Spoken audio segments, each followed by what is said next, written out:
हम 15 अगस्त को स्वतंत्रता दिवस मनाते हैं और 26 जनवरी को गणतंत्र दिवस। स्वतंत्र दो शब्दों से मिलकर बना है स्वतंत्र। स्व मतलब सेल्फ, तंत्र मतलब सिस्टम। 75 साल हो गए स्वतंत्रता दिवस मनाते हुए। एजुकेशन सिस्टम गुलामी का है, पुलिस सिस्टम गुलामी का है, जुडिशियल सिस्टम गुलामी का है, एडमिनिस्ट्रेटिव सिस्टम गुलामी का है, टैक्स सिस्टम गुलामी का है, लेबर सिस्टम गुलामी का है, बिजनेस सिस्टम गुलामी का है।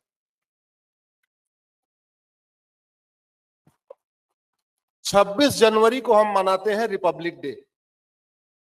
क्यों मनाते हैं? क्योंकि हमने संविधान को अडॉप्ट कर लिया। संविधान के प्रियम्बल का जो पहला शब्द है वो है सोवरेन। सोवरेन को हिंदी में कहते हैं संप्रभु। यानी हम 26 जनवरी को संप्रभुता दिवस मनाते हैं। आप उसको गणतंत्र दिवस कहते हैं, मैं उसको संप्रभुता दिवस कहता हूं, क्योंकि संविधान का पहला शब्द है सोवरेन।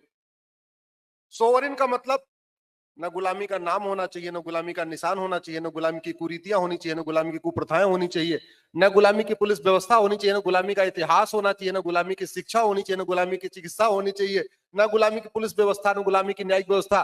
सब कुछ किसका होना चाहिए? हमारा। तो सच्चाई है, हम कागज के ऊपर स्वतंत्र है, हम कागज के ऊपर संप्रभु हैं। प्रैक्टिकली ना हम स्वतंत्र हैं ना हम संप्रभु हैं। और इस देश का बहुत बड़ा नुकसान किया है संविधान की व्याख्या करने वाले माननीयों ने, जिन्होंने संविधान की शपथ ली। नुकसान कैसे किया? उनको धर्म और रिलीजन का अंतर ही नहीं पता। उन्होंने फ्रीडम ऑफ रिलीजन, जिसमें 3 बैरियर दिया हुआ है, subject to public order and morality, उसको धर्म समझ लिया। ये बहुत बड़ा नुकसान किया। हमारे संविधान की शपथ लेने वाले माननीय सांसद, विधायक, मंत्री और जज इस बात में कंफ्यूज हो गए कि पूजा स्थल और प्रार्थना स्थल एक होता है। Temple is a place of worship, mosque and church is the place of prayer. बहुत अंतर है। टाइम नहीं है, आप अभी 30 सेकंड बोल देंगे, इसलिए मैं उस अंतर को क्लियर नहीं करूंगा। तो मेरी एक पीआईएल चल रही है, धर्म और रिलीजन के बीच में भेद को स्पष्ट किया जाए। केंद्र सरकार के कानून मंत्रालय, शिक्षा मंत्रालय, संस्कृति मंत्रालय को नोटिस हो चुका है। हमने कहा पहले प्राइमरी के सिलेबस में एक चैप्टर डालिए, धर्म क्या होता है, रिलीजन क्या होता है। मोटा मोटा बता देता हूं, धर्म जोड़ता है, रिलीजन तोड़ता है। पहला, धर्म कहता है वसुधैव कुटुंबकम, धर्म कहता है नारी तू नारायणी, धर्म कहता है सबका साथ सबका विकास, धर्म कहता है यत नरस्तु पूज्यते रमंत्रि तत्र देवता, धर्म कहता है सर्व मंगल मांगल्ये शिवे सर्वार्थ साधिके, धर्म कहता है सबकी जय हो, प्राणियों में सद्भावना हो, विश्व का कल्याण हो। मजहब कहता है हमारे मजहब वालों की जय हो, जो हमारे मजहब को नहीं मानता उसका नाश हो, हमारे मजहब वालों में सद्भावना हो, हमारे मजहब वालों का कल्याण हो, बाकी सारे भाड़ में जाए। This is the difference between धर्म एंड रिलीजन। पूजा और प्रार्थना में क्या अंतर है? पूजा वहां की, मंदिर पूजा स्थल है क्योंकि हम वहां जाते हैं, वहीं भोग लगाते हैं, वहीं प्रसाद चढ़ाते हैं, वहीं ध्यान करते हैं, हम कहीं और ध्यान नहीं करते। चर्च और मस्जिद प्रार्थना स्थल है। आपको एयरपोर्ट पे कभी पूजा स्थल नहीं मिलेगा। एयरपोर्ट पे क्या मिलता है? प्रार्थना स्थल। और वो प्रार्थना स्थल एक दिन गोदाम होता है, अगले दिन रिसेप्शन हो जाता है, अगले दिन कुछ और बन जाता है, अगले दिन कुछ और। इसका मतलब प्लेस ऑफ वर्शिप चेंज किया जा सकता है, टेम्पल को चेंज नहीं किया जा सकता। एक बार प्राण प्रतिष्ठा हो गई तो हमेशा हमेशा के लिए हो गई। इवन नीम के पेड़ के नीचे, पीपल के पेड़ के नीचे, बरगद के पेड़ के नीचे आपने शिवलिंग स्थापित कर दिया, एक बार प्राण प्रतिष्ठा कर दिया, अब आंधी आने के बाद वो पीपल का पेड़ उखड़ जाए, उसकी टहनियां टूट जाए, पीपल का पेड़ कट जाए, लेकिन वो मंदिर ही रहेगा, उसकी पवित्रता भंग नहीं होती। तो जैसे मंदिर और नीम का पेड़ उखड़ने से मंदिर की पवित्रता भंग नहीं होती, ऐसे मंदिर का गुंबद बदलने से कभी वो मंदिर मस्जिद नहीं बनता। Once a temple always a temple. इस समय मेरी 200 पीआईएल हो चुकी हैं हाई कोर्ट सुप्रीम कोर्ट में लाके।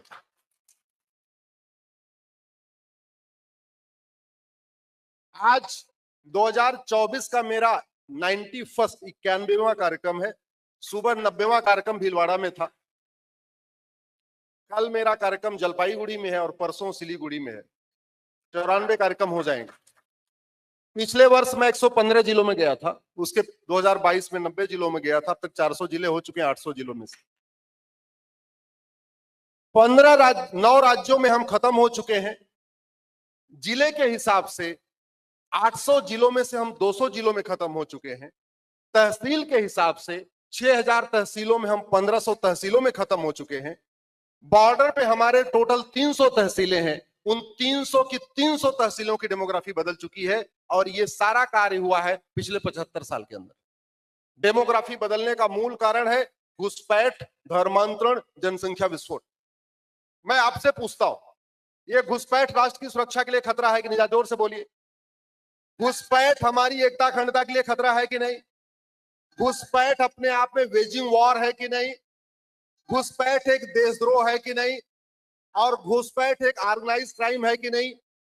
इन पांचों के लिए हमारे पास कानून है। राष्ट्र की सुरक्षा के लिए जो खतरा होता है उसके लिए एनएसए है, जो देश की एकता अखंडता के लिए खतरा हो उसके लिए यूएपीए है, वेजिंग वॉर के लिए अलग से धारा है, जो ऑर्गेनाइज क्राइम है उसके लिए हर राज्यों के पास कानून है। महाराष्ट्र के पास मकोका है, गुजरात के पास घुसकोका है, यूपी के पास गैंगस्टर एक्ट है, देशद्रोह की धारा है।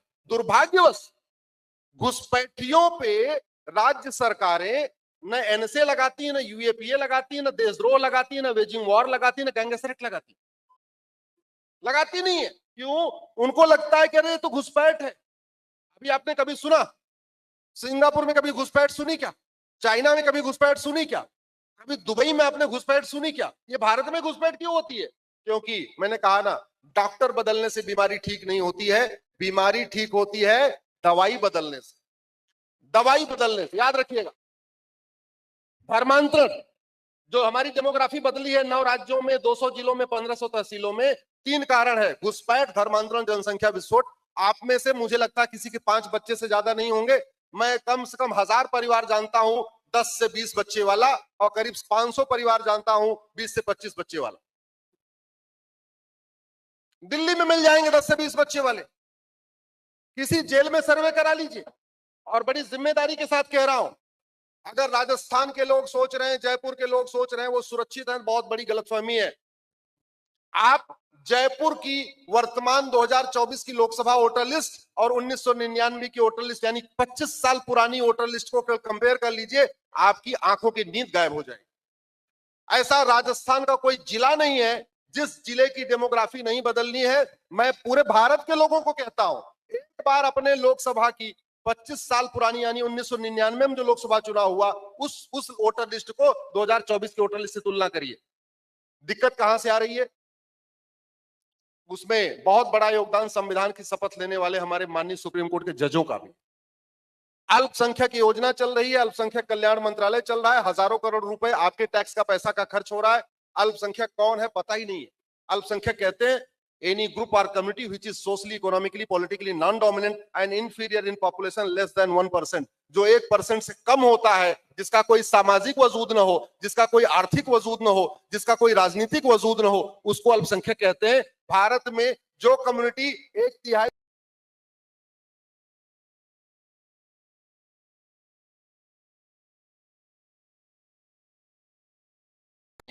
पार्षदों का भविष्य तय करती है, वो माइनॉरिटी बनी हुई है। इसलिए एक सबसे बड़ी दिक्कत है। आर्टिकल 25-26 में कह दिया आपको अपने अपने रिलीजियस प्लेसेस को मैनेज और मेंटेन करने का अधिकार है, और उसकी आड़ में पूरे भारत में मजार बन रही है और दरगाह बन रही है। ला इलाहा इल्लल्लाह, अल्लाह के अलावा कोई इबादत के योग्य नहीं है। इसलिए पूरे आपको कुवैत में, दुबई में, अबू धाबी में, यमन में, बहरीन में एक भी मजार नहीं मिलेगी, एक भी दरगाह नहीं मिलेगी, एक भी पक्का कब्रिस्तान नहीं मिलेगा। ये तीनों, मजार, दरगाह और पक्का कब्रिस्तान बनाना, मजार, दरगाह, पक्के कब्रिस्तान पे जाना, दोनों हराम है। जब G20 का सम्मेलन हुआ, दिल्ली में सारे राष्ट्राध्यक्ष महात्मा गांधी की समाधि स्थल पे गए थे, लेकिन अरब के सुल्तान MBS नहीं गए। क्यों? ला इलाहा इल्लल्लाह, अल्लाह। भाई महात्मा गांधी के मत्थे कैसे वहां पर समाधि स्थल पर मत्था टेक देंगे? लेकिन बड़े चालाकी से हो रहा है, बड़े प्लान वे में हो रहा है, और उसको हमारी राज्य सरकारें और हाई कोर्ट और सुप्रीम कोर्ट रिलीजियस प्लेस मान के बैठा हुआ है। तीसरी बात, एक अगले बार भी उसको करेंगे और आई वांट टू मूव। बस जस्ट 1 मिनट, अगले बार के लिए बहुत और कुछ भी है।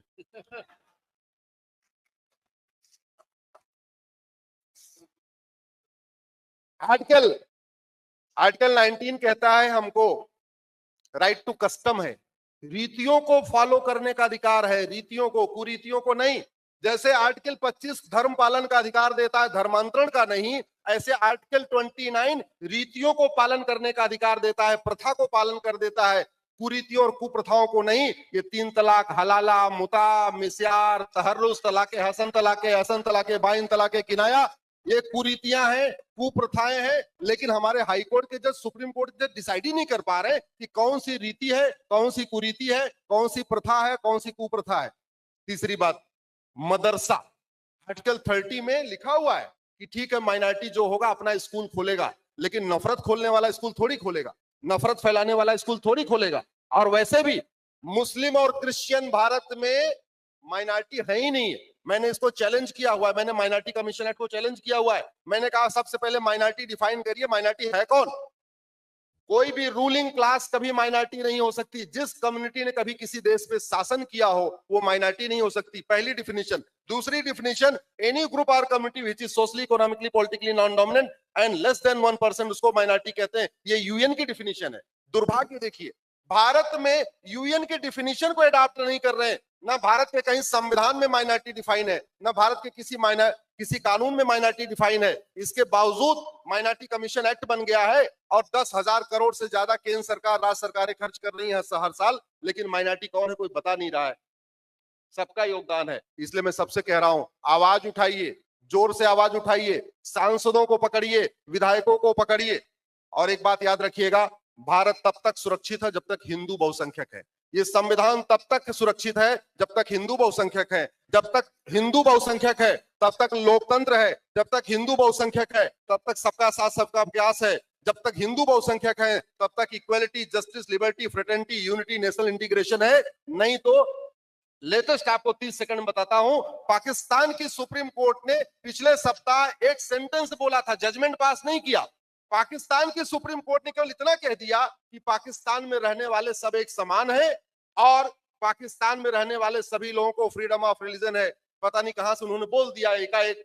उसके बाद पूरे पाकिस्तान की सुप्रीम कोर्ट पे धावा बोल दिया। जज साहब अपना कोर्ट छोड़ के भागे चैम्बर में, सेना बुलाई गई, सेना उनको सुरक्षित ले गई है और केवल इतना बोला था, पाकिस्तान के रहने वाले सब एक समान है। दूसरा, बांग्लादेश में सुप्रीम कोर्ट के जज इस्तीफा दिए और एक जज साहब तो छोड़ के भागे, भारत के बाउंड्री पे आए, बीएसएफ ने उनको धक्का देके पीछे कर दिया, बोले अंदर नहीं आने दूंगा। कभी भारत के सुप्रीम कोर्ट के जजों को ऐसा काम नहीं करना पड़ता क्योंकि हिंदू बहुसंख्यक है। पाकिस्तान बांग्लादेश के प्रधानमंत्री छोड़ छोड़ के भागते हैं, कभी भारत के किसी प्रधानमंत्री को छोड़ के भागना नहीं पड़ा क्योंकि हिंदू बहुसंख्यक है। पाकिस्तान बांग्लादेश के राष्ट्रपति को छोड़ छोड़ के भागना पड़ता है, कभी भारत के राष्ट्रपति को छोड़ के भागना नहीं पड़ता, पलायन नहीं करना पड़ता क्योंकि हिंदू बहुसंख्यक है। भारत में शांति है, समृद्धि है, खुशहाली है। भारत में इक्वलिटी, जस्टिस, लिबर्टी, फ्रेटर्निटी है। उसका मूल कारण है हिंदू बहुसंख्यक। Thank you, thank you.